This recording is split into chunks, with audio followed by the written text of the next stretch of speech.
Hello दोस्तों, यदि आप हमारे चैनल से नए जुड़े हैं तो हमारे चैनल एवी लाइव को सब्सक्राइब जरूर करें और अपने दोस्तों में शेयर करें। ये कहानी है कृष्णदेव कॉलेज के गोदावरी गर्ल्स हॉस्टल की, जहां आज रवीना नाम की एक नई लड़की आ रही थी। मम्मी प्लीज मुझे अपने साथ रहने दो। मैं मन लगाकर पढ़ाई करूंगी। प्लीज पापा प्लीज। चुप कर, सब देख रहे हैं। इज्जत मिट्टी में मिलाने का ठेका ले रखा है इसने। तू स्कूल में नहीं है, अब कॉलेज में आ गई है, ग्रेजुएशन करनी है तुझे, मुंह बंद कर ले। लेकिन रवीना चुपने को तैयार ही नहीं थी। उसके माँ बाप गरिमा और संजय उसे घसीटते हुए रूम नंबर 13 की तरफ ले जा रहे थे, क्योंकि उन्हें वही रूम अलॉट हुआ था और बाकी पूरा हॉस्टल उन्हें घूर घूर कर देख रहा था। ये लड़की मुझे मेंटली अनस्टेबल लग रही है। सीरियसली। लेकिन तुमने एक चीज नोटिस करी क्या? इसे रूम 13 की तरफ ले जा रहे हैं। वो रूम तो कोई भी नहीं लेता, फिर इन लोगों ने कैसे ले लिया? क्योंकि ये लोग लेट हैं और बाकी सारे रूम प्री ऑक्यूपाइड हैं। उधर रवीना के माँ बाप ने उसे रूम के अंदर धकेल दिया और उसे समझाकर चले गए। अब तुझे यहीं रहना है, कोई बहाना नहीं चलेगा। चुपचाप पढ़ाई करना, हमें कोई शिकायत नहीं मिलनी चाहिए। रवीना कुछ बोल नहीं सकी। रवीना के माँ बाप हॉस्टल के गेट से बाहर निकल ही रहे थे कि एक लड़की दौड़ती हुई उनके पास आई। रुकिए आप लोग, आप अपनी बेटी को रूम नंबर 13 में मत रखिए। उस रूम में कुछ गड़बड़ है। चुप करो लड़की, हम कोई अंधविश्वासी नहीं है। और वैसे भी हमारे पास ऑप्शन ही क्या है, बाकी सारे रूम फुल है। और तुम हो कौन हमें बताने वाली? मैंने उस रूम के बारे में बहुत कुछ सुना है।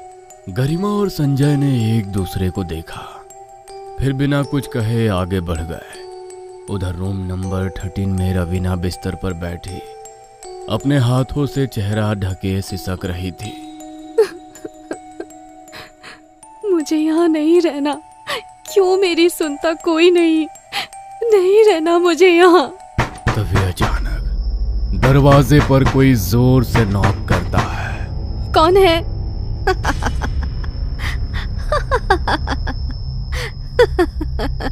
अरे खोल ना दरवाजा सिसकती रानी। शायद डर के मारे रो रही है। चल भाग चले। रवीना ने दरवाजा खोला, लेकिन सामने कोई नहीं था। तभी पीछे से आवाज आई। ओए बच्ची, पहली रात है तेरी, रैगिंग तो बनती है। चल नाच कर दिखा।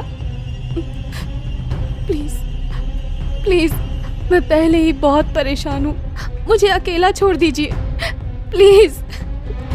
पर रवीना भागकर कमरे में घुस गई और कांपती हुई अपने बिस्तर पर लेट गई। वो दोनों देर रात तक उसका दरवाजा पीटती रही और फिर चली गई। आधी रात बीत चुकी थी, बाहर खामोशी थी। रवीना की आंख खुल गई और वो फिर से रोने लगी। मम्मी, कोई मुझे क्यों नहीं समझता? कमरे में किसी और के रोने की आवाज आने लगी।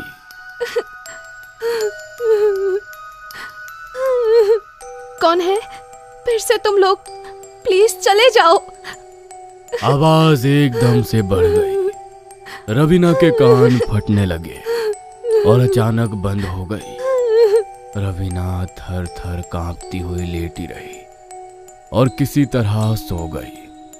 अगली सुबह कॉमन एरिया में रवीना धीरे धीरे चल रही थी जब संजना ने उसे रोका। अरे रवीना, तुम यहीं हो? मैं भी तुम्हारी क्लास में हूँ।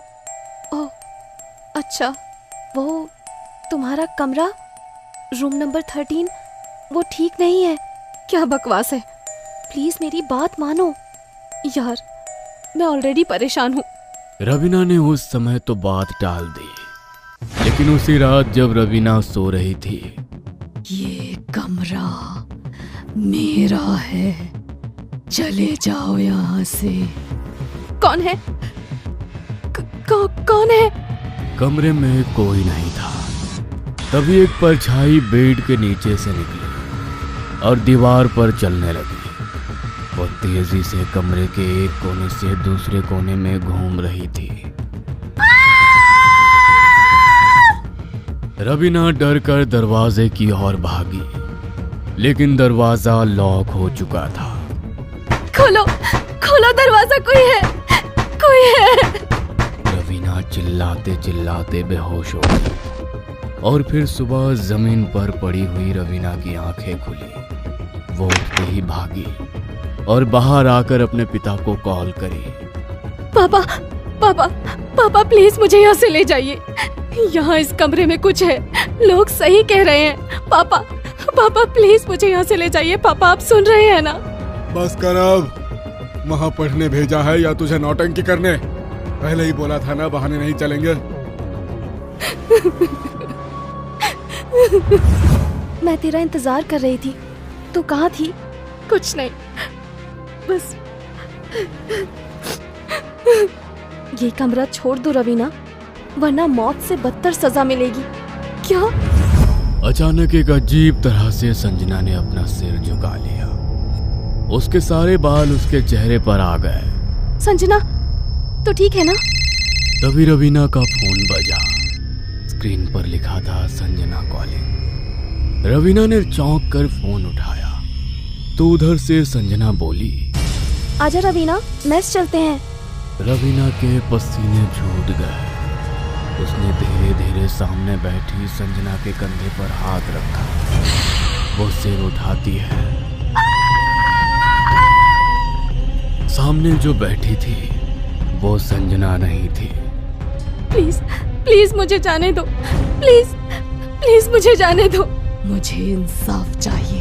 कैसा इंसाफ? मुझे जला दिया गया था, अब मुझे बदला लेना है। किससे? उनसे जो अब सीनियर से टीचर बन चुके हैं। मैं नहीं कर सकती, मैं नहीं कर सकती है। तो फिर तैयार हो जा उस सजा के लिए जो मौत से भी ज्यादा खौफनाक होगी। चुड़ैल की आंखें खून जैसी लाल हो गई। बचाओ बचाओ, कोई है क्या बाहर? प्लीज मुझे बचा लो। कमरे का दरवाजा अचानक खुद ही धड़ाम से बंद हो गया। कमरे में एक अजीब सी गंध भर गई, जैसे किसी जले हुए शरीर की। मैं ये कैसे कर सकती हूँ? मैं तो बस एक लड़की हूँ, प्लीज मुझे जाने दो। ओए पागल लड़की, दरवाजा खोल। क्या कर रही है अंदर? हॉस्टल को सिर पर उठा रखा है। फिर अचानक दरवाजा खुल गया और कमरे का सारा तूफान जैसे एक झटके में शांत हो गया, जैसे कुछ हुआ ही नहीं हो। इतना चिल्ला क्यों रही थी? हम सबको डरा दिया तूने। फिर से ड्रामा किया तो जान से मार देंगे, समझी? उनके बाहर निकलते ही रवीना भी दौड़ती हुई बाहर निकली और सीधे संजना के पास पहुंची। संजना, वो फिर से आई थी। तू सही कह रही थी, तू घर चली जा। मेरे मम्मी पापा मेरी बात नहीं सुनते, उन्हें लगता है मैं बहाने बना रही हूँ। संजना ने तुरंत रवीना की माँ को कॉल किया और पूरी बात बताई। देखो बेटी, हमें पता है रवीना पढ़ाई से भाग रही है, हमें इस बकवास में कोई दिलचस्पी नहीं है। आपकी बेटी खतरे में है, सुन रही है ना आप? फोन कट गया। रवीना की आंखों से फिर आंसू बहने लगे। तू मेरे रूम में रह ले कुछ दिन, मैं अपना मोबाइल ले आऊं बस, फिर चलते हैं। रवीना जैसे ही अपने कमरे में मोबाइल लेने पहुंची, उसकी चीख निकल गई। वही जली हुई औरत। क्या हुआ रवीना? जैसे ही संजना कमरे में दाखिल हुई, दरवाजा खुद ब खुद जोर की आवाज के साथ बंद हो गया। पूरे कमरे में अंधेरा फैल गया। हमें छोड़ दो, हमें जाने दो। हम आज के बाद इस रूम में नहीं आएंगे, हमें जाने दो। लेकिन चुड़ैल एक झटके में संजना के पास पहुंची, उसे गर्दन से पकड़ा और एक झटके में उसकी गर्दन तोड़ दी। तुझे उन सीनियर से बदला लेना था, तूने मेरी दोस्त को क्यों मारा? मैं तो सबको मारूंगी, पूरे कॉलेज को। किसी ने मेरी मदद नहीं की थी। उसका ये पागलपन देखकर रवीना एक कोने में बैठ गई और अपने मोबाइल पर इस बारे में सर्च करने लगी। Godavari girls hostel, room number 13। उसकी आंखें फैल गई। शकुंतला एक मानसिक रूप से अस्थिर छात्रा जिसने एक सीनियर लड़के से प्रेम किया।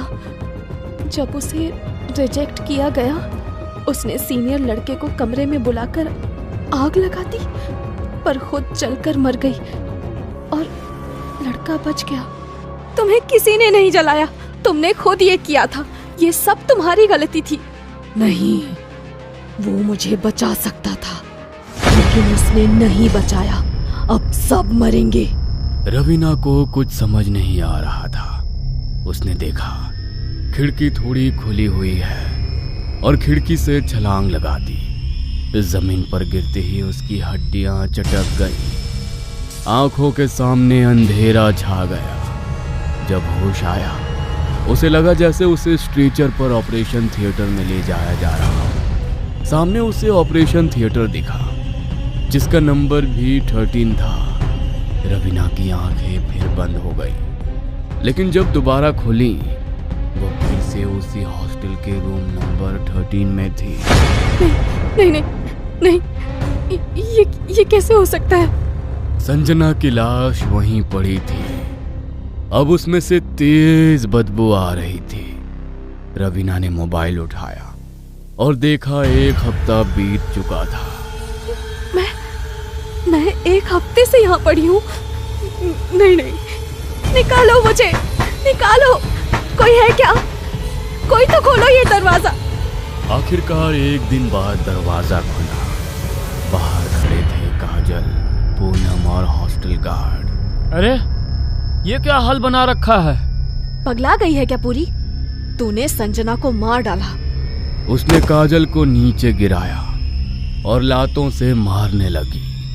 पूनम चीखने लगी।